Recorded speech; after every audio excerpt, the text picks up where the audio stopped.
You're listening to the Generational Wealth Through Commercial Real Estate podcast. Your host, Will Smith, is a former NFL player that found his passion in commercial real estate.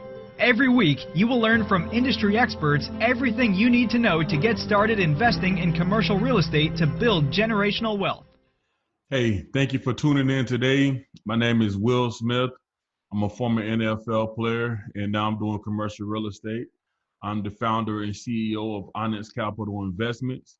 And today, I want to, first off, say thank you to everyone that has been, tuning in to my podcast, watching my YouTube channel.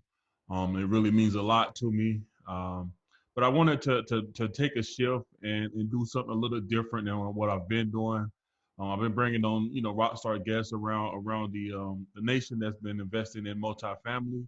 And, I do plan to continue to do that, but I just wanted to add a little twist to that and, start, letting you guys get to know me a little bit better and my past experiences with the NFL and how I believe they relate to real estate, multi-family real estate. So, the topic that I want to talk about today is building your team. More specifically, a rock star real estate team, because, in real estate, especially multifamily real estate, you can't get into this game and think you're going to do everything yourself. When I first embarked upon this journey to say I wanted to, be a syndicator and a multifamily investor, I quickly found out that, it's just like sports, man. You need a lot of people working together behind the scenes to make, your dream a reality. And today, we're going to talk about building out your rock star team. So I don't care if you're talking about an NFL team or a Fortune 500 company. They all understand the importance of building a team, a rock star team. They understand that, a team needs to have three primary characteristics if they plan to succeed. Number one, you got to have trust.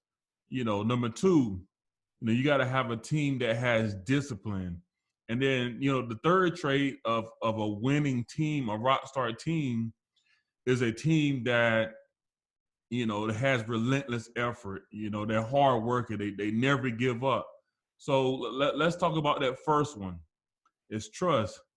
As a teammate, you want to have somebody on your team that they're going to be doing their job. You don't want to have to feel like, especially in this game here, somebody's supposed to be underwriting a deal and you don't trust that they are doing the actual due diligence that's needed.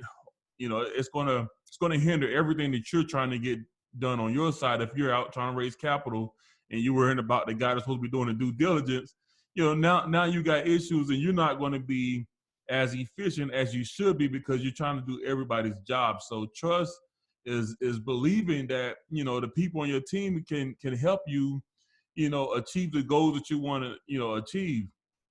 And, an example of that is, when I played with the San Diego Chargers, for example, I played with the Chargers. And, man, we had some great players on that team. We had Dwight Freeney on the team. We had Phillip Rivers as a quarterback. We had Antonio Gates, Keenan Allen at receiver. I mean, we had some really, really great players on this team. And, just a simple breakdown of a play. Let's say if we're going to do a passing play, everybody has to do their job if you want to see that end zone dance from one of the receivers. The offensive lineman, we got to block, long enough for Phillip Rivers to be able to throw the ball to his target receiver. So that means we got to communicate and say, hey, I'm blocking this guy, you're blocking that guy. There were there's been examples where, scenarios where there'll be 3 people lined up outside of me. I played right tackle some games, and there'll be 3 people lined up outside, and the guard in the center and myself, we all got to work together to block all 3 of those guys, and they're going to be doing all kind of crazy patterns. And me as a tackle, I got to let those guys go inside of me and trust and believe in my teammates that they will be there to actually block those guys and not kill our quarterback, crush our quarterback back there and blow the play up. And then the same thing with the receivers. The receivers got to go out there and run that route and step and angle the way they're supposed to so they can get open. And then the quarterback, he has to believe, number one, that the O-line is going to protect him so he got time to throw the ball. And then the receiver, he got to run his route so, the quarterback is going to throw that ball out there. If you watch an NFL game, you will see that the ball is in front of the receivers, which means that the quarterback trusted that the receiver was going to be there.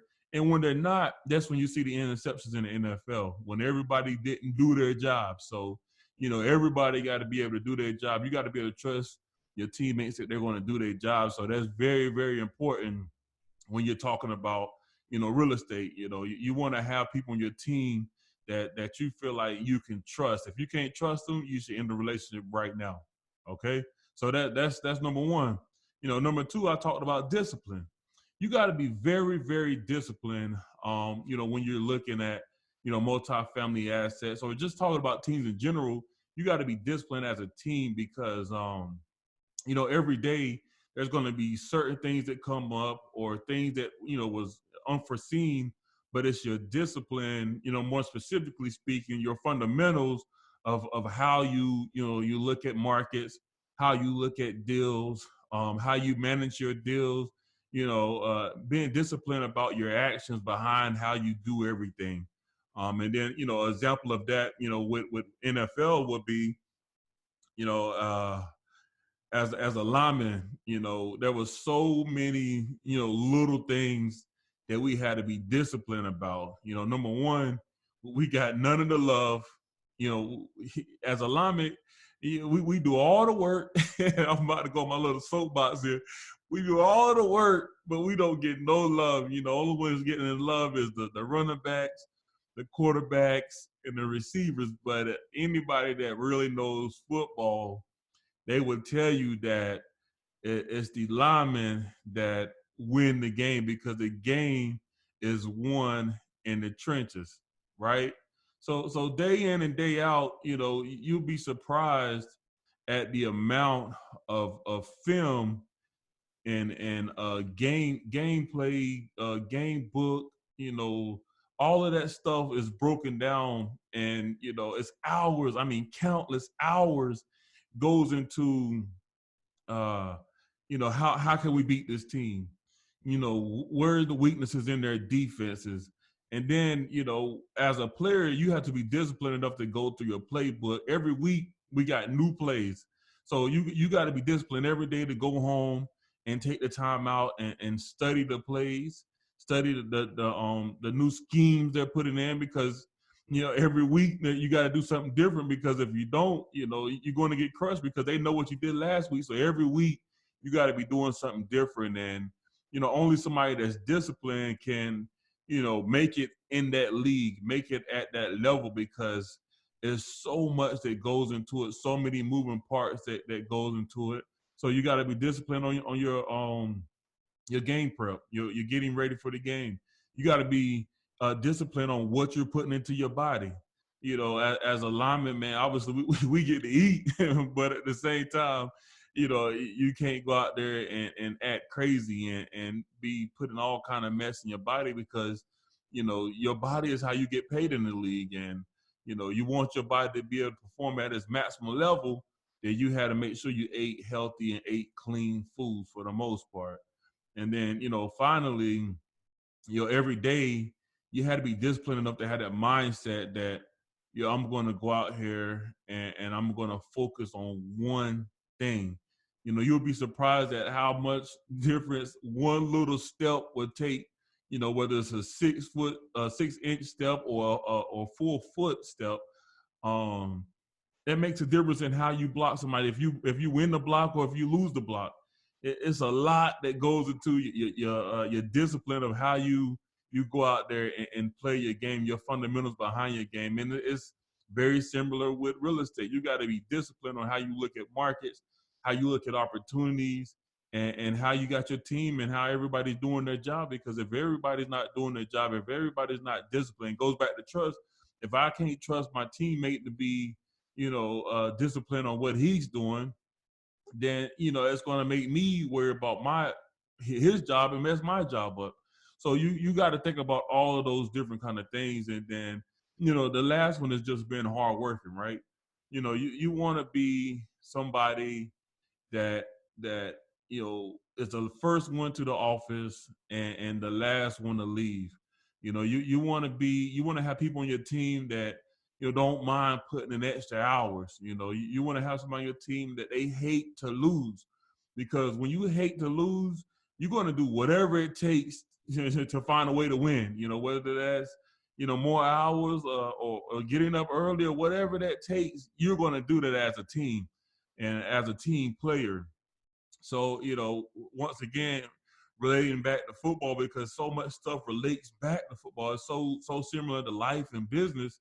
I had to bust my tail to make it to the NFL. I mean, I was at East Carolina University, and yes, we're a university, but we're not like the Alabamas and the Oklahomas out there. So we're a smaller university. And I was a solid offensive lineman, had NFL teams looking at me, but I didn't get drafted.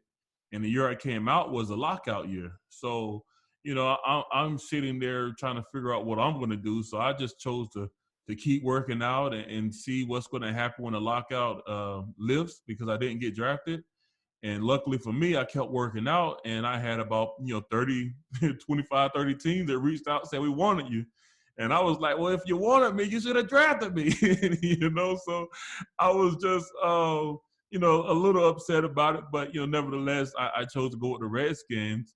And I every day, man, literally every single day, I laid it on the line. I bust my tail. Like every day when I left the field, I was completely drained. I didn't know how I was going to make it through the next practice, but every day, man, it was just that mindset of, I'm going to trust my teammates, what they're telling me. I'm going to be disciplined about how I approach my day. And then I'm going to give it every single thing I got, because I want to win. I want to make this team. And I was an undrafted lineman that made the 53.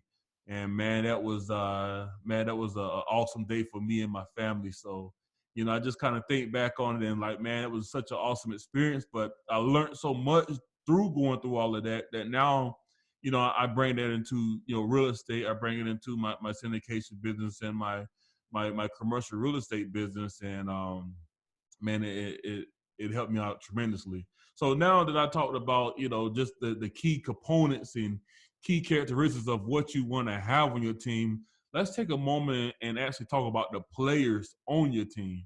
So the first player that you're going to be looking for in any market that you want to go into is a commercial real estate broker. And you're going to want this person on your team because they are going to be the first ones to see a deal. They on a daily basis, I'm a broker, so I can tell you on a daily basis, we are reaching out to property owners and seeing who may be willing to sell, who's thinking about selling. We're trying to build relationships with them, so when they are ready to sell, we're one of the first person that they're going to call, right? So, you want to take time to find out who are the top brokers in any market that you go into. One of the places you can go is LoopNet. Get on LoopNet and see who's kind of advertising up there, and you can reach out to those guys. And get on Google and Google just brokers, multifamily brokers or whatever your asset class you're investing in, and find out who those guys are, and then reach out to them and have a conversation. And I would just tell you, when you reach out to these guys, don't call them and just say, hey, I'm looking for deals, send me what you got. But have a criteria of what you're actually looking for. And not only that, but really understand the lingo. What are the cap rates you're looking for? What is the cash on cash return? what discount rate you may be looking for, because these brokers are going to ask you these questions just to see if you know what the heck you're talking about, or if you're just wasting their time. And if you don't have experience, because they may ask you how many deals have you done. If you don't have experience, I recommend partner with somebody that does have the experience, because like I said, it goes back to having a team. If you're partnered with somebody that has the experience, now this broker is not looking at you as that Blow Joe that's never done a deal, but they're looking at you as, hey man, this guy's done. He has 1,000 units on his belt.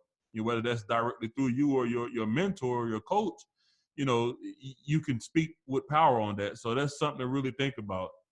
So as you building your relationship with your broker, you start to get in good with them, and you're reaching out to him on a weekly basis, just kind of asking him what he has. The next thing you want to do is start asking him about, hey man, you got any pocket listings?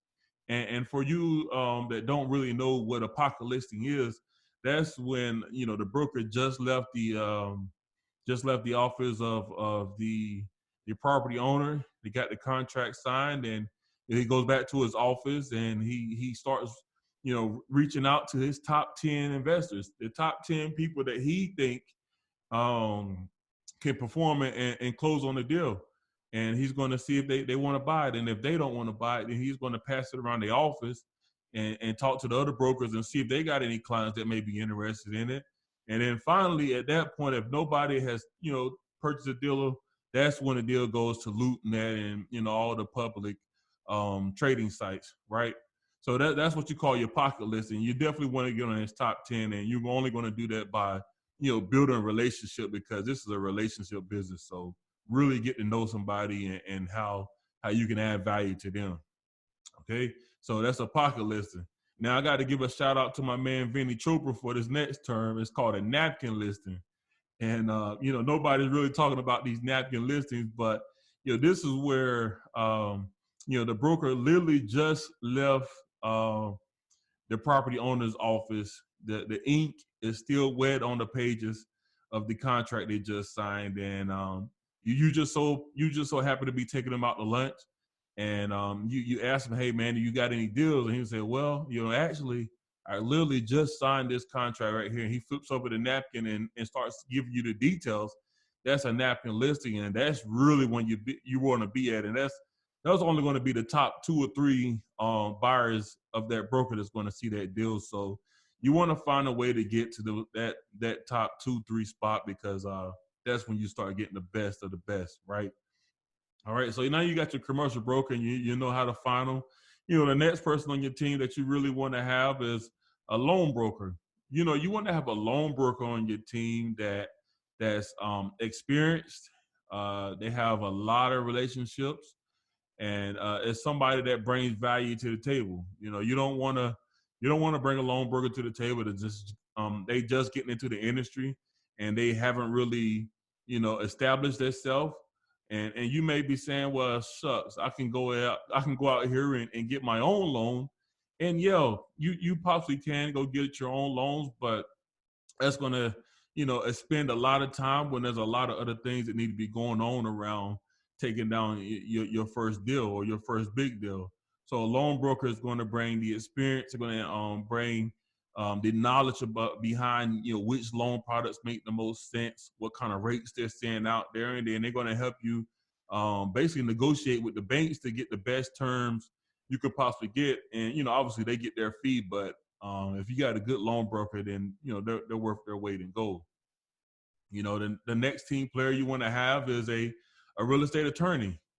A real estate attorney is very important to you because, there's going to be a lot of paperwork and contracts that are really essential to your real estate transaction. And, this is someone you definitely want to have to make sure that you're not getting taken advantage of, and that, they're helping you set up things like, your LLCs and your umbrella corporations, just so you help mitigate the risk that may be associated with purchasing a property. They're going to try to cover you on every angle that you could possibly cover it on if you got a good real estate attorney. So you definitely want to have a real estate attorney on your team. And then obviously, When you're looking in the market, you want to have a property manager. You want to have a property manager that has a track record there. You don't want somebody that's just getting going, because they're just getting going. There's a lot of things they don't understand or don't know about the marketplace. And you don't want somebody that has maybe 2,000-3,000 units in the marketplace, because now you're just another cog in the wheel, and they're really not going to be paying that much attention to you. I mean, there may be some out there that would, but just speaking in general, if somebody has a ton of clients out there, a ton of units, they're not going to pay that much attention to somebody that's coming to the table with just another 100, 150 units. So I would say, you want to go with a guy that's a bit smaller than that, but not so small that they don't have the knowledge or the experience to help you. So you want to find that sweet spot, and obviously you want to ask them all the questions you can think of. What kind of track record you have? Do you have experience with this asset class? What kind of turnaround time do you have when you turn the units?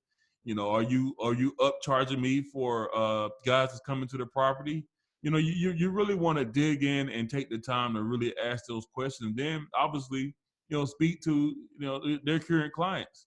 If they are doing a good job and they're doing what they say they're doing, then they shouldn't have any problem, letting you speak to clients that they're managing their property for. So definitely want to take the time to find a good property manager. And here's another good reason why you want a property manager on your team is a property manager is going to know when a owner is getting ready to sell, because they're going to want to tighten up everything that's going on with the property. They want to reduce expenses as much as possible.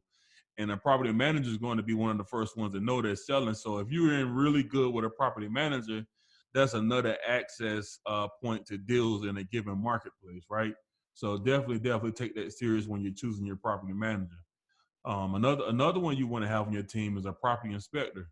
When you're getting ready to purchase a multi-million-dollar property, you're going to want to definitely do your due diligence and make sure you find the right, player for your team. This guy should be experienced. He should, be experienced in dealing with multi-family properties, because you got some inspectors that only do single-family homes. And you wouldn't want somebody that, yes, they may have a ton of experience with single-family homes, but they haven't done much around, multifamily buildings or whatever asset class you're investing in. You don't want to be in a situation where you're their first test. You want to find somebody that's been doing this for a while and they know exactly what to look for. And you want somebody that can pick that property apart to help discover any issues that may be with the property, because once you purchase the property, that issue is yours and you own it. So you definitely want to find somebody that has been in the game for a minute and know exactly what to look for. Now at this point, you're definitely going to be looking for insurance brokers.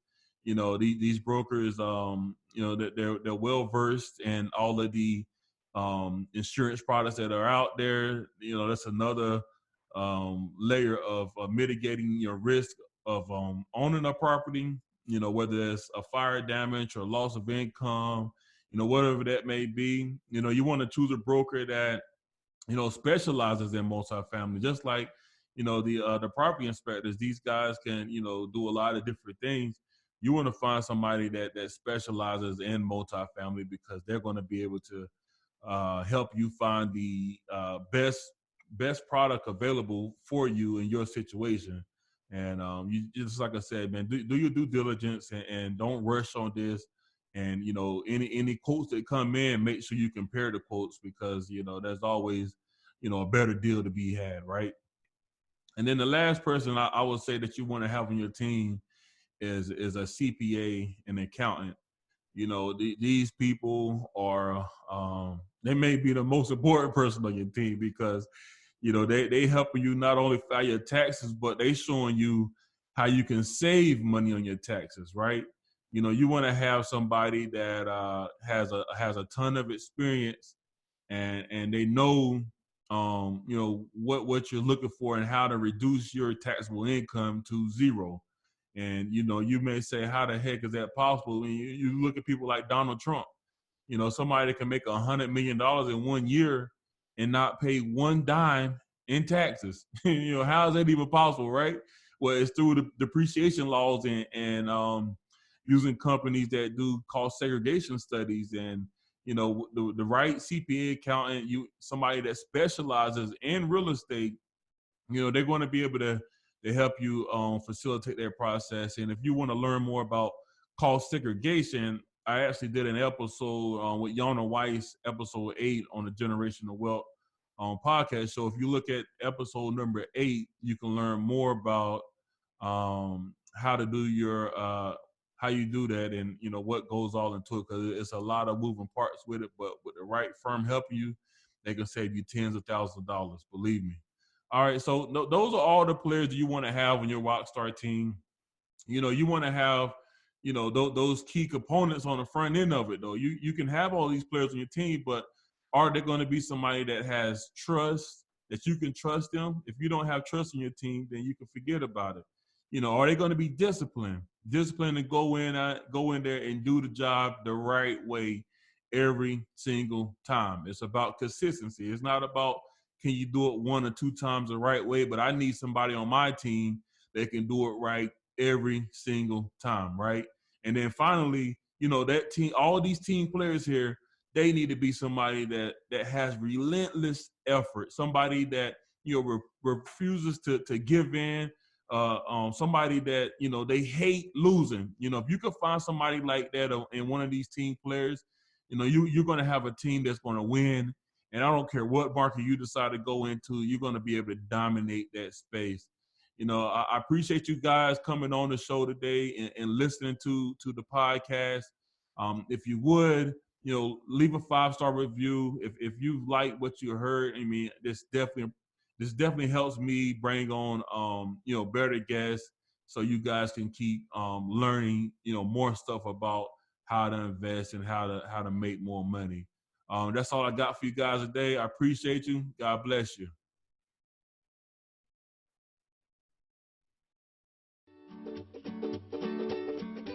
Thank you for listening to the Generational Wealth Through Commercial Real Estate podcast, brought to you by Onyx Capital Investments.